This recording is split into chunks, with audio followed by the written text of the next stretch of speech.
Assalamualaikum warahmatullahi wabarakatuh.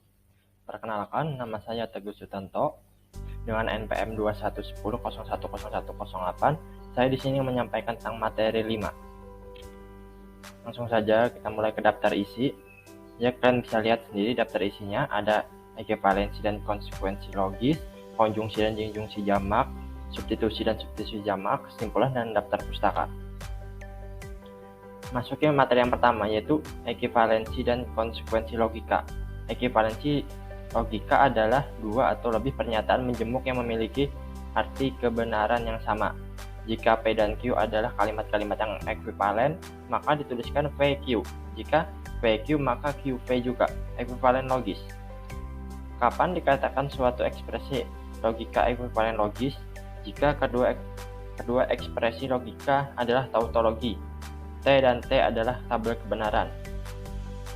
Jika kedua ekspresi logika adalah kontradiksi, F dan F pada tabel kebenaran. Pada kontingen, jika urutan T dan F atau sebaliknya pada tabel kebenaran tetap pada urutan yang sama. Hukum-hukum ekuivalen.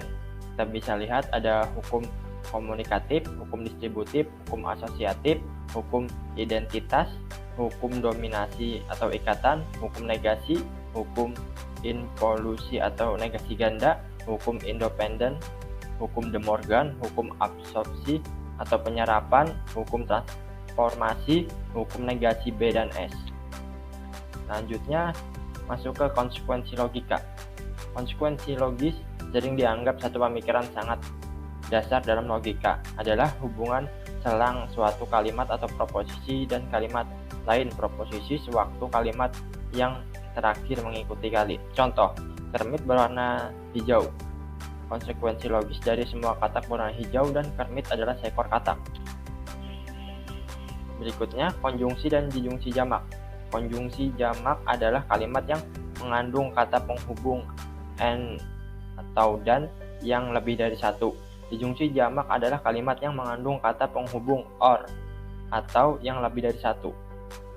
Urutan mengerjakan operasi pada kalimat tersebut dilakukan dari kiri ke kanan sesuai aturan konjungsi jamak.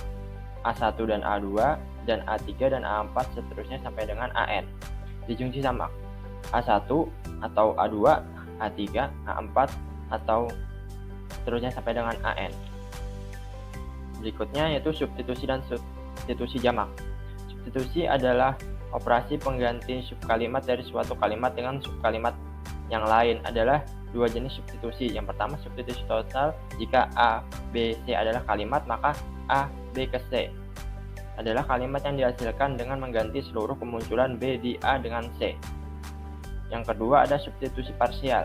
Jika A, B, C adalah kalimat, maka A, C ke B akan menghasilkan salah satu kalimat yang mengganti 0 sebagai sebagian atau seluruh kemunculan subkalimat B di A dengan subkalimat C. Substitusi jamak, misal A, B1, B2, seterusnya, dan C1, C2, seterusnya, Cn adalah kalimat dengan B1, B2, seterusnya, Bn saling berlainan. Substitusi total dituliskan sebagai A, B1, C1, B2, C2, sampai dengan Bn, Cn adalah kalimat yang diperoleh dengan menggantikan secara simultan serempak setiap kemunculan B1 dan A1 dengan C1.